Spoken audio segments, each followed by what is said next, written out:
Good morning students, मैं पीयूष शर्मा। आज की क्लास में हम बात करेंगे NCERT class 10th subject science का जो हमारा बायोलॉजी का पार्ट है, इसका फर्स्ट लेसन चल रहा है। ठीक है, इस फर्स्ट लेसन का ये आज आपका पार्ट 3 है। ठीक है, इस पार्ट 3 में मैं आपको बताऊँ, ये जो लेसन था ये हमारा लेसन था लाइफ प्रोसेस। और जो लाइफ प्रोसेस है इसको हम क्या बोलते हैं? जैव प्रक्रम। हमारी बॉडी में बहुत सारे प्रोसेस चलते हैं। ठीक है, मैंने इसमें आपको सबसे पहले जो प्रोसेस बताया था वो बताया था न्यूट्रिशन, ठीक है, या डाइजेस्टिव सिस्टम, मानव पाचन तंत्र। ठीक, आज की क्लास में मैं आपको बताने जा रहा हूँ कि मानव पाचन तंत्र ये आपका कंप्लीट हो गया था। और आज की वीडियो में आप पढ़ोगे बच्चों रेस्पिरेशन, मतलब श्वसन के बारे में, श्वसन तंत्र के बारे में। तो ये मैं आपको दोनों बताऊंगा कि रेस्पिरेशन इन प्लांट्स क्या होता है, रेस्पिरेशन ह्यूमन में किस प्रकार से होता है। तो आइए बात करते हैं respiration in plants.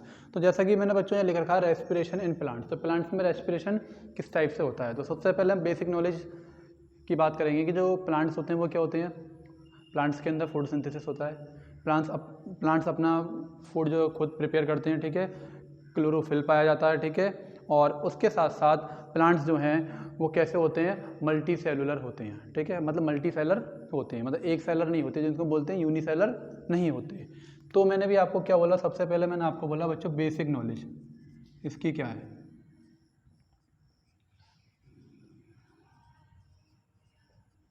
Basic knowledge सबसे पहले मैंने आपको बताया प्रिपेयर ऑन फूड, अपने फूड को खुद प्रिपेयर करते हैं। नंबर 2 फोटोसिंथेसिस, नंबर 3 क्लोरोफिल, और नंबर 4 मल्टी सेलुलर।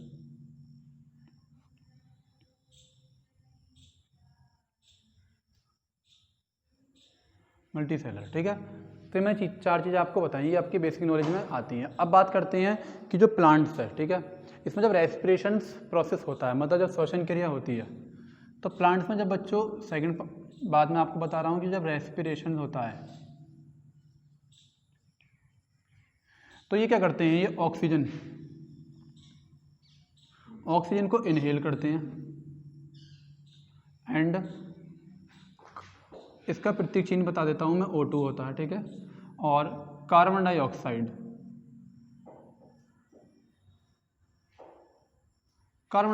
को एक्सहेल करते हैं। ठीक, और इससे इनको क्या मिलती है? एनर्जी मिलती है।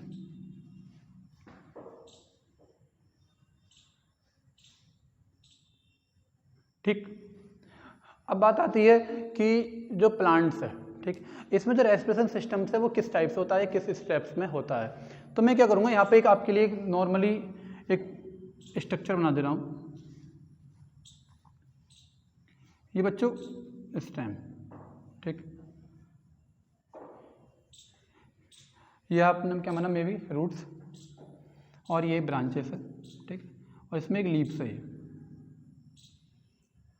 लीव्स थोड़ा अच्छे से बना दे रहा हूँ। ठीक, तो सबसे पहले मैंने आपको क्या बताया, रूट, उसके बाद स्टेम, फिर आता है आपका लीव। 3 पार्ट से जब ये कंप्लीट होकर हमारा रेस्पिरेशन सिस्टम कंप्लीट होता है। तो आइए सबसे पहले हम बात करते हैं रूट की। किसकी बात करते हैं? रूट।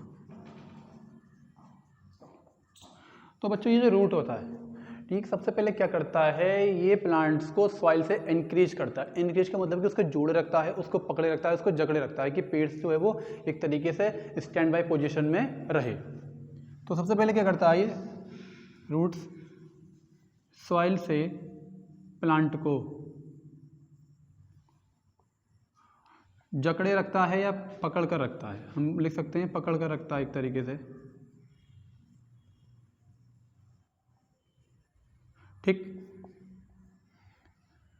ये हो गया कि मतलब ये क्या है, जो सॉइल से जो रूट्स होती हैं वो सॉइल के साथ एक ऐसा कॉम्बिनेशन बनाती हैं, एक इस तरीके ग्रिप बनाती हैं जो प्लांट्स को सीधे स्टैंड बाय पोजीशन में रखती हैं।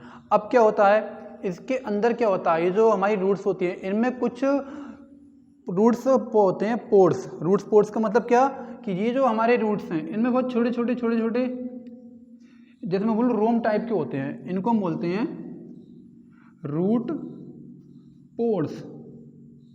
ठीक है, ये रूट पोर्स जो होते हैं ये क्या करते हैं, ये जो सॉइल्स होती है, सॉइल में जो ऑक्सीजन मिली हुई होती है उसके साथ किस तरीके से क्रिया करते हैं। तो जब ये रूट्स जो होते हैं, ये रूट्स हेयर पोर्स भी बोल सकते हैं उनको हम, और हेयर्स भी बोल सकते हैं। और ये रूट हेयर जो होते हैं ये किस तरीके से मिट्टी में से ऑक्सीजन को एब्जॉर्ब करते हैं। तो मैं यहाँ पे एक काम करता हूँ, यहाँ पे एक रूट हेयर्स बनाता हूँ।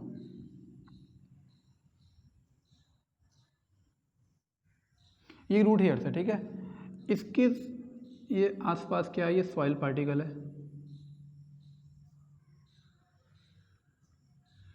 तो ये जो मैंने यहाँ बनाया ये रूट हेयर्स, ये क्या करेगा, ये रूट हेयर्स जो है ये इस तरीके से इसमें ऑक्सीजन जो है ये एंटर करेगी, हम कह सकते हैं ये एब्जॉर्ब करेगा। ये रूट हेयर्स जो है जो सॉइल के अंदर जो ऑक्सीजन है उसको एब्जॉर्ब करेगा, और एब्जॉर्ब करने के बाद ये क्या करता है, ये बाय डिफ्यूज़न, किसके through, bye diffusion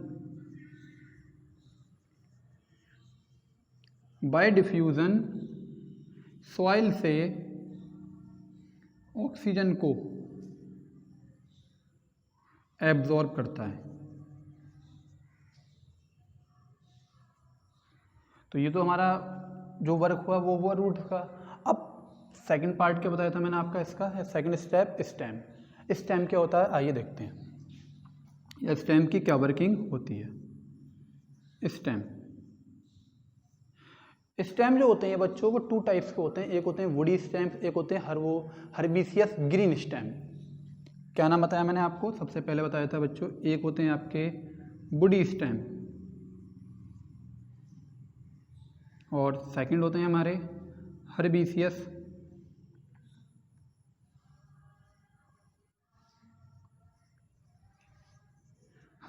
green stem.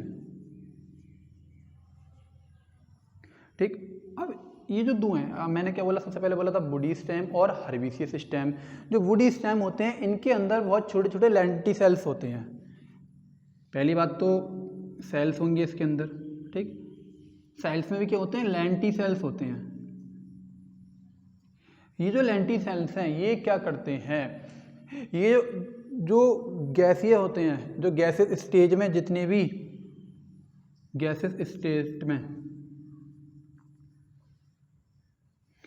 भी मिनरल सॉल्ट्स होते हैं या एक तरीके से ऑक्सीजन से होती है, या तो मिनरल सॉल्ट्स और ऑक्सीजन को पेड़ की जो ब्रांचेस हैं और जो लीव्स हैं उन तक ट्रांसपोर्ट करते हैं, लीफ में और ब्रांचेस में।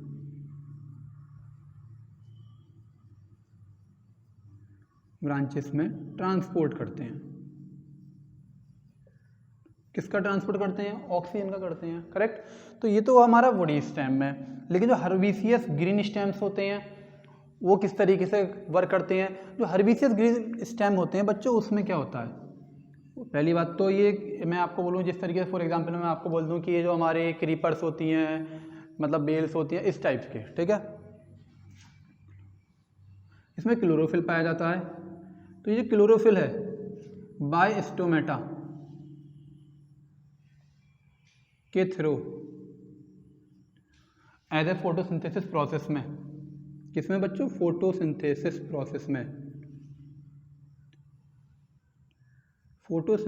प्रोसेस में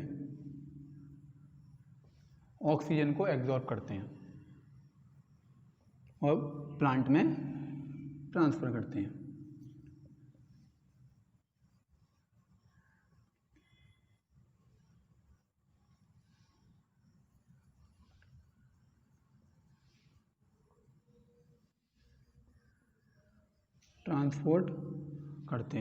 अब बच्चे कह रहे होंगे सर हम बार बार बता रहे हैं कि ऑक्सीजन को एक तरीके से एब्जॉर्ब करते हैं, एब्जॉर्ब तो करते हैं ऑक्सीजन को, लेकिन जब फोटोसिंथेसिस प्रोसेस होने के बाद जब ये अपना ग्लूकोज का निर्माण कर लेते हैं तो बच्चों ये O2 को ही छोड़ते हैं, ठीक है। अब बात करेंगे हम लीव्स की। अब हम बात करेंगे अपना थर्ड पार्ट, मतलब लीव्स किस तरीके से हेल्प करती हैं किसकी, प्लांट की रेस्पिरेशन सिस्टम में। तो लीव्स तो पहले मैं लीव्स का स्ट्रक्चर बनाता हूँ एक।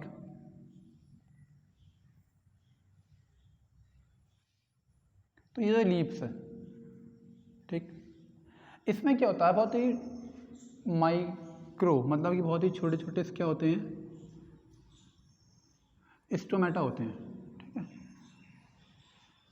ये जो स्टोमेटा होते हैं, ठीक, इसको हम फूड फैक्ट्री बोलते हैं। मैं आपको एक चीज़ बता दूं, लीफ जो होती है वो फूड फैक्ट्री कहलाती है, क्योंकि इसी के द्वारा ही प्रकाश संश्लेषण की क्रिया में पौधे अपने भोजन का निर्माण करते हैं। ये जो लीव्स है, इसका जो ये स्टोमेटा होता है, स्टोमेटा का मैं आपको एक अलग डायग्राम बना के दिखाता हूँ किस तरीके से होता है। इसमें ये इस तरीके से,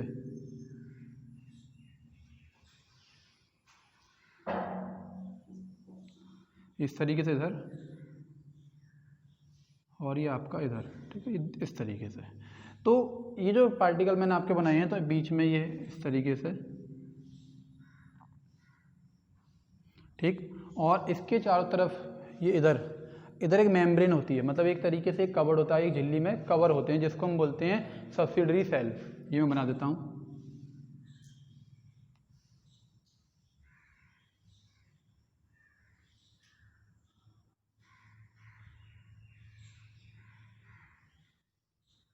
ये हमारा है बच्चों सब्सिडरी सेल।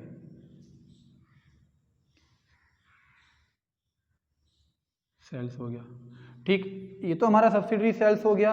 अब ये है, इसको हम बोलते हैं गार्ड सेल, इसको हम बोलते हैं गार्ड सेल्स। अब है क्या, यहाँ पे क्या होता है, ये इस जगह एक्सचेंज होता है किसका, O2 और CO2 का, exchange of oxygen and CO2 का। यहाँ पे एक्सचेंज होता है कि मतलब कि जो प्लांट्स हैं वो CO2 एब्जॉर्ब करेंगे और O2 को आउट करेंगे, ठीक है, मतलब अपने अंदर से O2 को निष्कासित करेंगे। तो अब फोटोसिंथेसिस क्रिया के दौरान क्या होता है, डे टाइम और नाइट टाइम, ये अलग अलग होता है। तो पहले तो हम समझेंगे कि डे टाइम में क्या होता है।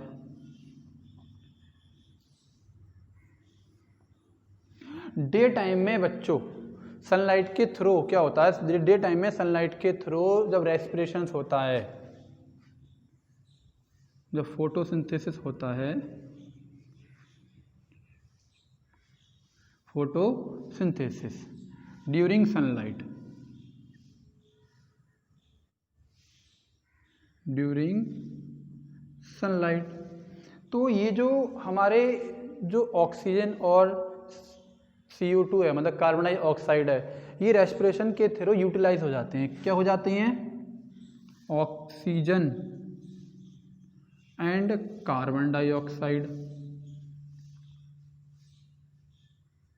ये जो कार्बन डाइऑक्साइड है बाय फोटोसिंथेसिस प्रोसेस ये यूटिलाइज हो जाती है, ये तो यूटिलाइज हो जाती है, और फिर ये क्या इंक्रीज करते हैं, ये O2, और ये O2 है ये क्या होती है, ये एटमॉस्फेयर में रिलीज हो जाती है, ठीक।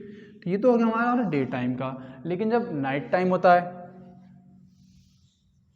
हम बोल सकते हैं एट नाइट या नाइट टाइम। अब नाइट टाइम में फोटोसिंथेसिस तो नहीं होता है, तो सबसे पहले हम ये लिखेंगे नो फोटोसिंथेसिस, नो फोटोसिंथेसिस, ठीक। अब फोटोसिंथेसिस तो नहीं हो रहा, लेकिन जो ऑक्सीजन और CO2 का जो एक्सचेंज है, ठीक है, तो यहाँ पे CO2 जो है, यहाँ पे तो CO2 यूटिलाइज हो रही थी बाय फोटोसिंथेसिस प्रोसेस के। अब ये ना तो नो फोटोसिंथेसिस प्रोसेस है, तो यूटिलाइज ये जो CO2 यूटिलाइज हो रही थी डे टाइम में, वो नाइट टाइम में यूटिलाइज तो नहीं होगी, वो एटमॉस्फेयर में रिलीज हो जाएगी। ये जो हमारी CO2 है वो एटमॉस्फेयर में रिलीज हो जाएगी, ठीक है। तो मैं आपको बता दूं, तो कुछ प्लांट्स ऐसे होते हैं जिनमें बोला जाता है कि नाइट टाइम में उनके नीचे नहीं सोना चाहिए, तो वो क्या करते हैं, वो नाइट टाइम में जो CO2 होती है वो एटमॉस्फेयर में रिलीज करते रहते हैं, ठीक है। डे टाइम में तो वो जो CO2 होती है वो बाय फोटोसिंथेसिस प्रोसेस के यूटिलाइज हो जाती है, उससे फूड बन जाता है, लेकिन डे टाइम में वो यूटिलाइज नहीं हो पाती और एटमॉस्फेयर में घुलने लगती है। तो ये तो बच्चों जो मैंने आपको आज बताया है कि जो रेस्पिरेशन सिस्टम है प्लांट्स में वो किस 3 पार्ट से होता है। नंबर 1 रूट, ठीक, उसके बाद स्टेम, उसके बाद लीव्स। तो ये तो हो गया हमारा प्लांट्स में जो रेस्पिरेशन होता है वह किस टाइप से होता है। अब मैं बात करूंगा कि जो रेस्पिरेशन होता है, जो श्वसन क्रिया होती है, वो मनुष्य में किस प्रकार से होती है। अब इसमें हम बताएंगे कि जो रेस्पिरेशन इन ह्यूमन के बारे में। अब हम बात करेंगे रेस्पिरेशन इन ह्यूमन, मानव में श्वसन तंत्र किस हिसाब से होता है या किस तरीके से हम ऑक्सीजन को एब्जॉर्ब करते हैं और CO2 को रिलीज़ करते हैं, ठीक। और जो CO2 हम रिलीज़ करते हैं वो बाय प्लांट्स विद फोटोसिंथेसिस वो उनको यूटिलाइज कर लेते हैं, ये मैंने भी आपको बताया था, ठीक है। और जो प्लांट्स होते हैं वो हमें क्या देते हैं, ऑक्सीजन देते हैं। तो हमारे द्वारा जो श्वसन क्रिया वो किस प्रकार से कंप्लीट होती है, आइए समझेंगे। मैंने लिखा है ह्यूमन रेस्पिरेटरी सिस्टम, ठीक। तो सबसे पहले जिस तरीके से हमारा डाइजेस्ट सिस्टम स्टार्ट होता है, माउथ से स्टार्ट होता है, ऐसे ही ये जो हमारा रेस्पिरेटरी सिस्टम है, मतलब श्वसन तंत्र है, ये बच्चों नॉस्ट्रिल से स्टार्ट होता है। मतलब कि जो एयर है, क्या है बच्चों, एयर। यहाँ से बताता हूँ, एयर। जब ये एयर हमारे नोस्ट्रिल में एंटर करती है, मतलब हमारी नाक या नासाद्वार द्वारा एंटर करती है, उसको हम क्या बोलते हैं सबसे पहले, नोस्ट्रिल। जब ये नोस्ट्रिल्स में एंटर करती है और एंटर करने के बाद फिर ये किस में आती है, फेरिंग्स में।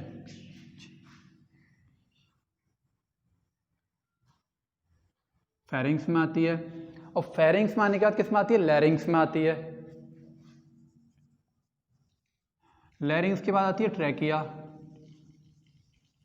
ठीक। और ट्रैकिया में आने के बाद, ट्रैकिया में आने के बाद ये आती है ब्रोंकी में। ब्रोंकी के बाद ब्रोंक्लाइस,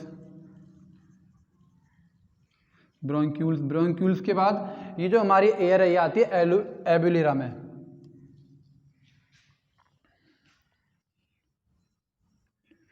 यहाँ पे आने के बाद, मतलब यहाँ पे जब एयर आ गई तो मतलब आप ये समझो कि एयर हमारे लंग्स तक पहुँच गई। इसको पता है हिंदी में क्या बोलते हैं, क्यूपिकाएँ, ठीक है। मतलब एक तरीके से मैं आपको बताऊँ, ये क्यूपिकाएँ जो होती हैं वो इस टाइप से, ये बहुत सारी होती हैं ये हमारे लंग्स के अंदर, ठीक है। ये अभी इसके बारे में बाद में बात करेंगे। तो एल्यूविला तक जब एयर आ जाती है, एयर आने के बाद अब नेक्स्ट स्टेप क्या होता है ये हम देखेंगे। इस में लिख सकते हैं कि जो एयर है, एंटर थ्रू नॉस्ट्रिल्स एंड